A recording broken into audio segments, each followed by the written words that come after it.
बाबा साहब भीमराव अम्बेडकर, मान्यवर काशीराम जी और समस्त महापुरुषों को अपनी खराजे मोहब्बत पेश करते हुए अपनी नेता परम आदरणीय बहन कुमारी मायावती जी के ऊर्जावान नेतृत्व में आस्था व्यक्त करते हुए माननीय प्रदेश अध्यक्ष विशंबरनाथ पाल जी, हमारे कोऑर्डिनेटर भाई नरेश विश्वनाथ पाल जी, नरेश गौतम साहब, दोस्तों,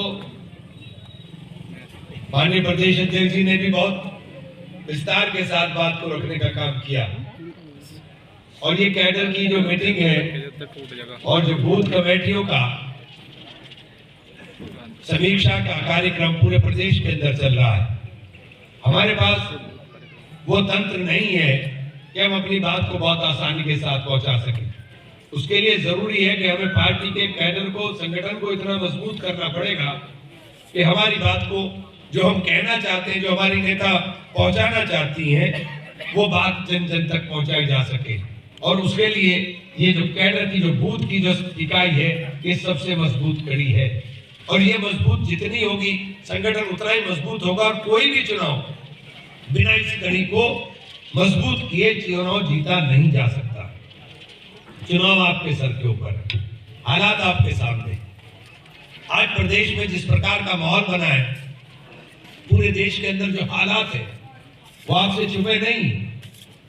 पूरे मीडिया के ऊपर एक कब्जा कर करके बैठ गए। आज देखिए पूरे देश के अंदर क्या चल रहा है। अंबानी ने पूरा देश लूट लिया। अडानी का शेयर एक दिन के अंदर 5 लाख करोड़ रुपया गायब कर गया, लेकिन किसी अखबार के अंदर कहीं खबर नहीं दिखाई देगी कि शेयर मार्केट के अंदर किसका पैसा लगा। शेयर मार्केट में पैसा लगा आपका, मध्यम वर्ग का पैसा, और मध्यम वर्ग का पैसा और सरकार का पैसा लगा। सरकार का पैसा किसकी जेब से गया? आपकी जेब से।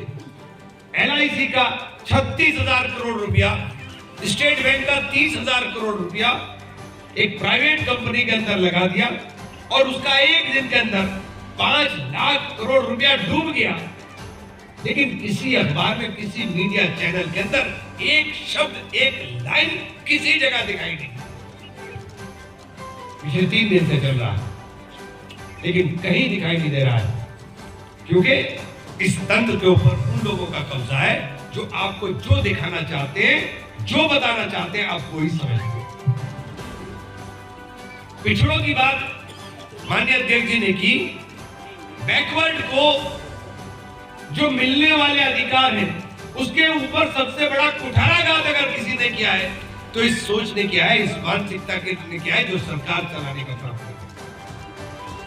लेकिन इनको धर्म की चश्नी उड़ा करके ऐसा पेश करते हैं कि आप धर्म के अंदर उलझ के रह जाते हो। आप धर्म में उलझ गए, आपको आगे मतलब ही नहीं रहा। अब एक नया खेल प्रदेश के अंदर शुरू हुआ है। आप देख रहे हैं, अखिलेश जी कह रहे हैं मैं शूद्र हूं। बहुत जल्दी याद आया उनको कि वो शूद्र है। जब सरकार के अंदर थे तब याद नहीं आया, जब आरक्षण खत्म कर रहे थे तब याद नहीं आया। लेकिन आज नया खेल इसलिए शुरू किया जा रहा है कि आपको इसके अंदर उलझाया जाए। भाजपा धर्म की चचनी में पिरोएगी और ये नफरत की बात बोएंगे, और आप जो सच्चाई है, जो सत्यता है, आप उससे कोसों दूर हो जाएंगे।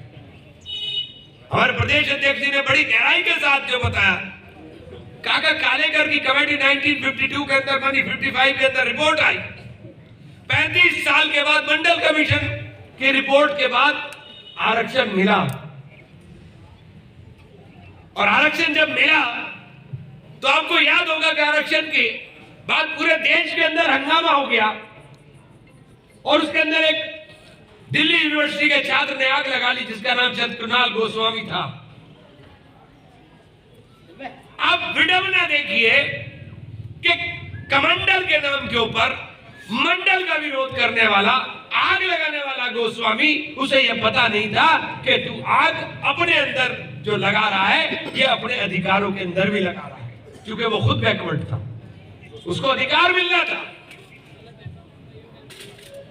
ये जो धर्म का चश्मा पहन करके देश के अंदर राजनीति हो रही है, हमें और आपको इससे बचना होगा।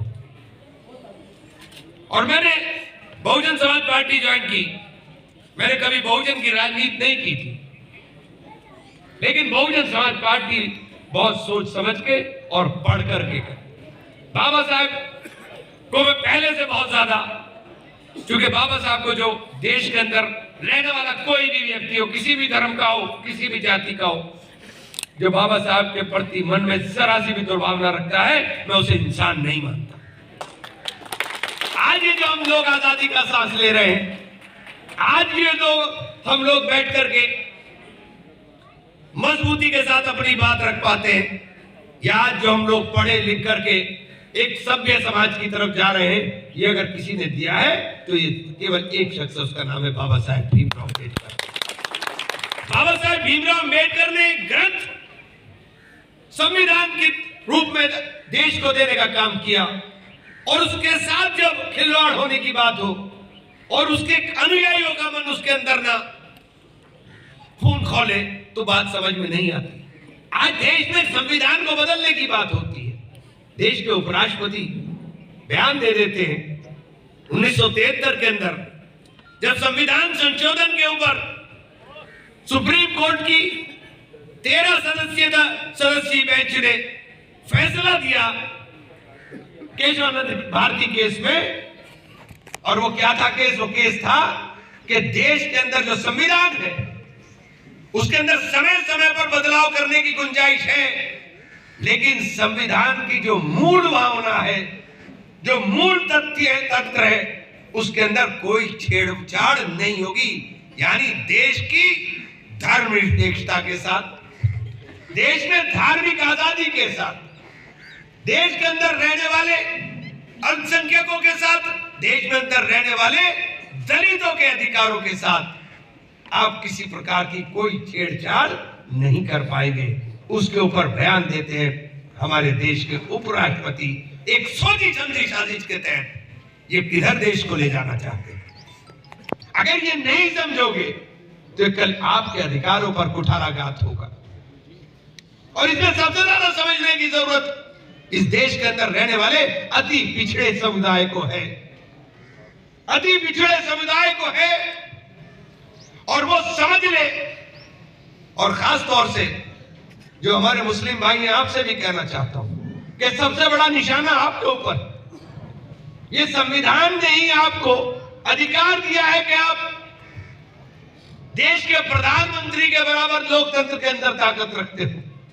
जो अधिकार देश के प्रधानमंत्री को है वो यहां पर बैठे हुए हमारे टार्जन को भी है, वही अधिकार है। लेकिन इसके साथ अगर छेड़छाड़ की गई, अगर इसके अंदर इन अधिकारों के अंदर कटौती की गई, और इसको रोकने का एक ही तरीका है, वो भी बाबा साहब ने दिया है, वो तरीका है वोट का। और वोट का इस्तेमाल आपने बहुत, हमारे अध्यक्ष जी ने बहुत अच्छी बात आपके सामने कही। 26% SC/ST वोट है, 20% मुसलमान। अरे झूम करके वोट दे रहे थे, भाई भाई को नहीं जान रहा था, और मुझे भी घुटनों पे ला दिया था तुमने। पहली बार घुटनों पे लेके आ गए थे कि चल समाजवादी में गया था तुम्हारी वजह से, बेइज्जती भी कराई तुम्हारी वजह से, बेइज्जती कराकर भी मेहनत करी समाजवादी पार्टी में, और वोट भी एक तरफा डलवाया। लेकिन नतीजा जब सामने आया तो जहां हम थे वहां समाजवादी जीत रही थी, और जहां समाजवादी को होना चाहिए था वहां भाजपा जीत रही थी। क्योंकि भारतीय जनता पार्टी पूरी तरीके से अपने जाल में कामयाब हो गई। उसने मैसेज दे दिया, वो जानती थी अच्छी तरह से कि समाजवादी पार्टी 30 और 31% के ऊपर आकर के दम तोड़ जाएगी। जब मैं बहुजन समाजवादी पार्टी में गया, यात्रा हो रही थी बलिया से, एक्सप्रेसवे के ऊपर बलिया से लखनऊ की, 18 घंटे लगे, और सड़क पर एक हुजूम था, अखिलेश भैया के नाम जवानी कुर्बान हो रही थी और सड़क पर दुरंगा झंडा लाल और हरा दिखाई दे रहा था, लेकिन जब नतीजा आया तो वो पूरा एक्सप्रेसवे भगवा नजर आया। पूरा एक्सप्रेसवे भगवा नजर आ गया। जहां हमारी आबादी वहां समाजवादी जीत रही है, लेकिन कन्नौज के अंदर जहां डिंपल यादव एमपी थी, जहां अखिलेश यादव एमपी थी, सारी सीटें भारतीय जनता पार्टी जीत गई। इटावा हार गए, फर्रुखाबाद हार गए। अरे जहां आप थे वहां तमाम जगह आप हार रहे थे, फिर आप किस दम पर सरकार बनाने का ख्वाब देख रहे थे? सरकार आप बना ही नहीं रहे थे, एक माहौल बनाया गया और उस माहौल के अंदर सब लोग गुमराह हो गए और सबसे ज्यादा मेरी कौम गुमराह हुई। अध्यक्ष जी ने बात कही, आपकी समझ में नहीं आई। मुलायम सिंह जी पार्लियामेंट में कहे कि मोदी साहब प्रधानमंत्री आप दोबारा बनेंगे, तो वो मोदी के दुश्मन है। और बहन जी कहे मैं इसको प्रधानमंत्री नहीं बनने दूंगी, पूरी ताकत लगा दूंगी। तो बहन जी दोस्त है, कैसा आपकी सोच है? हम सामने आमने आकर के, और एक बात और समझ लीजिए, बहुजन के अलावा कोई रास्ता भारतीय जनता पार्टी को हटाने का नहीं है। आप देखना छोड़ दीजिए। मैंने बहुत कोशिश की है कांग्रेस के अंदर रहकर, 10 साल मेहनत की, खड़ा नहीं कर पाए। समाजवादी पार्टी के अंदर पूरी ताकत लगा दी, और इतनी ताकत लगा दी कि इससे ज्यादा ताकत और हैसियत हमारी है नहीं कर पाए। तब समझ में आया कि रास्ता तो सिर्फ एक ही है, एक ही है जो बाबा साहेब भीमराव अम्बेडकर के सपनों को पूरा करने के लिए, मान्यवर काशीराम के अधूरे मिशन को पूरा करने के लिए ये दलित समाज किसी भी सूरत में नीला झंडा और हाथी निशान भूलने को तैयार नहीं है। और ये 26% वोट के साथ जिस दिन तुम 20% वोट लगाने का काम कर दोगे, और बार बार कहता हूं कि मुसलमान को आधार बनना पड़ेगा, मुसलमान को बुनियाद का पत्थर बनना पड़ेगा। बहुजन समाज पार्टी की बुनियाद जिस दिन मुसलमान ने अपने आप को बनाने का काम कर दिया, उस दिन इस देश की राजनीति की तस्वीर बदलने का काम आपको लोग करने का काम कर दोगे। बहन जी के नेतृत्व के अंदर जिस दिन हम लोगों ने प्रदेश और देश की राजनीति को अपने हाथ में लेने का काम कर दिया, जिस दिन बहन जी के नेतृत्व में हमने नीला झंडा और हाथी निशान पूरे देश में थमाने का काम कर दिया, तो देश के अंदर रहने वाला गरीब सबसे ज्यादा साथियों, उस दिन वो सबसे ज्यादा खुशी का दिन होगा।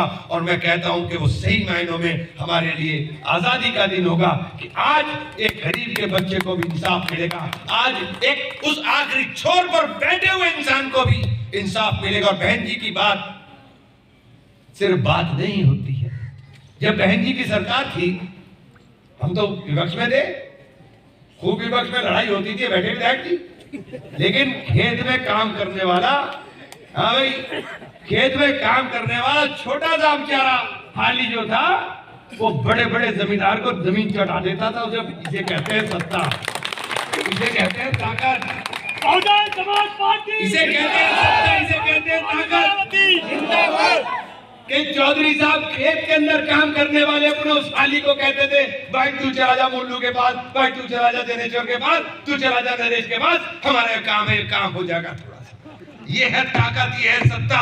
और इस ताकत और सत्ता को अगर प्राप्त करना है तो रास्ता ही अख्तियार करना पड़ेगा। और बहुजन समाज पार्टी के अलावा कोई रास्ता नहीं है जो भारतीय जनता पार्टी की इस नफरत को देश से प्रदेश से मिटाने का काम कर सके। चुनाव आपके सामने, नतीजे आपके सामने। सगा भाई लड़ रहा था मेरा, मैं समाजवादी पार्टी में था, सगा भाई के खिलाफ बहुजन के अंदर गया, वो हार भी गया बेचारा, हार भी गया। जितना वोट उसे समाजवादी बहुजन समाज पार्टी के सिंबल पर मिला, उससे ज्यादा वोट मैंने कांग्रेस के सिंबल पे उसे दिला दिया था। लेकिन मैं अपने सगे भाई के खिलाफ चला गया, एक जुनून के अंदर के मैं सरकार बना रहा हूं कि हमारे समाज को अगर उत्पीड़न का दंश किसी को सहना पड़ रहा है प्रदेश के अंदर सबसे ज्यादा, तो सबसे ज्यादा सहना पड़ रहा है प्रदेश के मुसलमान को। लेकिन मुसलमान को जब नंबर आता है झूमने लगते हैं, नारे लगाने लगते हो, लोग लुभावनी बातों के अंदर आकर के जज्बाती तकरीर किसी ने कर दी, एकदम नारे तकबीर अल्लाह अकबर। लेकिन वोट इस तरह नहीं दिया जाता। वोट को समझ करके देना पड़ेगा, वोट को सोच करके देना पड़ेगा। सरकार बदलने की जरूरत तुम्हें और मुझे सबसे ज्यादा है। जेल कौन जा रहा? जेल आजम खां गया, जेल नाइर हसन गया, जेल मुख्तार अंसारी गया, जेल अतीक अहमद गया, जेल इरफान सोलंकी गया, जेल शहीदुल इस्लाम गया। ये कौन लोग हैं? कौन लोग हैं ये? इनके नाम हमारे और तुम्हारे से मिलते हैं, इनका मजहब हमारा और तुम्हारा एक है। ये इसलिए जेल चले गए क्योंकि इनकी बुनियाद के ऊपर नफरत पूरे प्रदेश के अंदर फैलानी। हमें सरकार बदलने की जरूरत थी और सरकार बदलने की जरूरत है।